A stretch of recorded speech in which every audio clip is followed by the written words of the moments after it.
कुछ बातें हम सबको समझनी चाहिए, खासकर तब जब किसी रिश्ते की शुरुआत होती है। कई बार रिश्ते हमें उस दिशा में ले जाते हैं जहां हम खुद को खोने लगते हैं और समझ ही नहीं पाते कि सामने वाला व्यक्ति हमारे जीवन में सच में है या केवल अपने मतलब के लिए आया है। यह कहानी भी कुछ इसी सच्चाई को उजागर करती है। अर्जुन, एक साधारण सा युवक, अपनी नौकरी और अकेलेपन के बीच उलझा हुआ था। उसका जीवन नियमित लेकिन नीरस था। दफ्तर, घर और कभी कभार कुछ दोस्तों से मिलना, बस यही उसकी दिनचर्या थी। वह एक ऐसे मोड़ पर था जहां उसे कंपेनियनशिप की तलाश थी, किसी ऐसे व्यक्ति की जो उसकी बातों को समझ सके, उसकी उपस्थिति में सुकून दे सके। तभी उसकी मुलाकात हुई स्मिता से। स्मिता आत्मविश्वासी, हंसमुख और आकर्षक थी। उनकी मुलाकात एक कॉरपोरेट वर्कशॉप में हुई जहां वे दोनों एक ही टेबल पर बैठे थे। शुरुआत में बातचीत सीमित थी। आप कहां से हैं? इस कंपनी में कब से काम कर रहे हैं? लेकिन फिर कुछ दिनों में बातचीत गहरी होती गई। स्मिता ने अर्जुन की दिनचर्या में अपनी मौजूदगी धीरे धीरे दर्ज करवाई। वो लंच टाइम में पास बैठती, कॉफी ब्रेक में उसकी कंपनी चाहती, और जब भी अर्जुन कुछ गंभीर बातें करता, वह ध्यान से सुनती और मुस्कुराकर उसकी बातों पर प्रतिक्रिया देती। शुरुआत में अर्जुन को यह सब बहुत अच्छा लगा। स्मिता अक्सर अर्जुन के कंधे पर हाथ रखती, हंसते हुए उसके हाथ को छू लेती और कभी कभी चलते वक्त उसके बहुत करीब आ जाती। इन स्पर्शों को अर्जुन ने पहले तो मामूली समझा, लेकिन जब ये बार बार होने लगे तो उसे यह सोचने पर मजबूर कर दिया कि शायद स्मिता भी उसके लिए कुछ महसूस करती है। वो अक्सर बालों से खेलती थी, अपने होठों को हल्के से दांतों से दबाती, और जब अर्जुन कोई मजाक करता तो मुस्कुराकर उसकी आंखों में देखती। एक दिन अर्जुन ने देखा कि वो उसके पास बैठकर उसके पैर की ओर झुकी हुई है, मानो पूरी तरह उसकी तरफ समर्पित हो। उस पल में अर्जुन को लगा कि शायद उसे वही मिल गया है जिसकी उसे तलाश थी। धीरे धीरे स्मिता ने अर्जुन की जिंदगी में जगह बना ली थी। वह अर्जुन की पसंद नापसंद जानने लगी थी। उसे क्या खाना पसंद है, किस तरह के गाने वो सुनता है, उसे किन रंगों के कपड़े अच्छे लगते हैं। अर्जुन को यह सब बेहद खास महसूस होता। उसे लगता किसी ने उसे समझा है। पर एक दिन कुछ ऐसा हुआ जिसने अर्जुन को सोचने पर मजबूर कर दिया।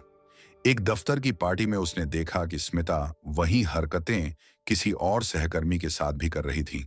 वही हंसी, वही बालों से खेलना, वही नजरों का खेल। उस समय अर्जुन की आंखें खुल गईं। क्या यह सब केवल उसके साथ खास था या यह सब स्मिता की आदत थी? इसके बाद अर्जुन ने गौर करना शुरू किया। जब वह बात करता, स्मिता उसकी बातों को गंभीरता से सुनती, लेकिन कुछ ही समय बाद उसका ध्यान किसी और तरफ भटक जाता। कभी वह अर्जुन से उसकी कार मांग लेती, कभी क्रेडिट कार्ड से कुछ खरीदने को कहती और फिर कहती, मैं जल्दी लौटा दूंगी। लेकिन वो चीजें कभी वापस नहीं आईं।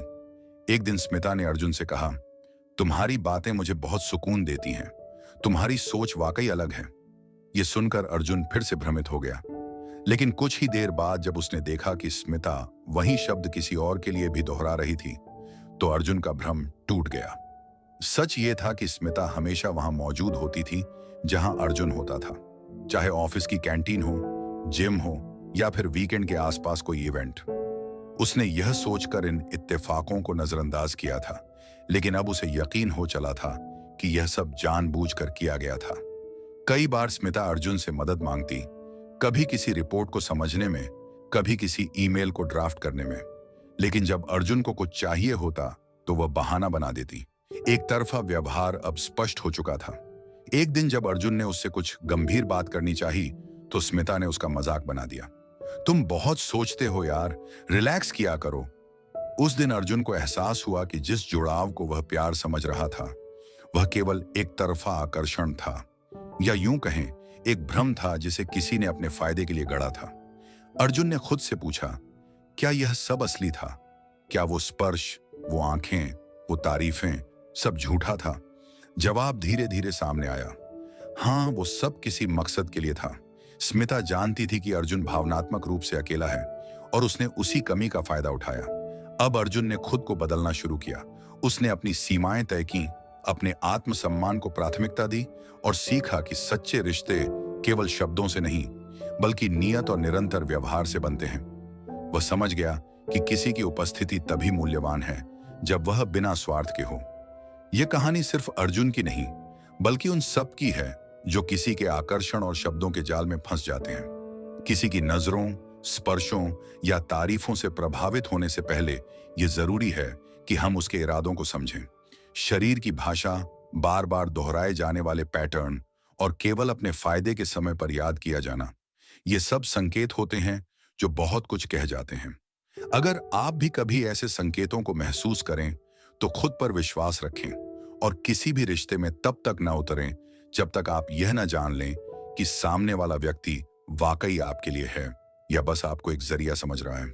अगर आपको यह कहानी उपयोगी और जागरूक करने वाली लगी हो तो इसे जरूर लाइक करें और ऐसे ही और दिलचस्प अनुभवों के लिए सब्सक्राइब करना ना भूलें।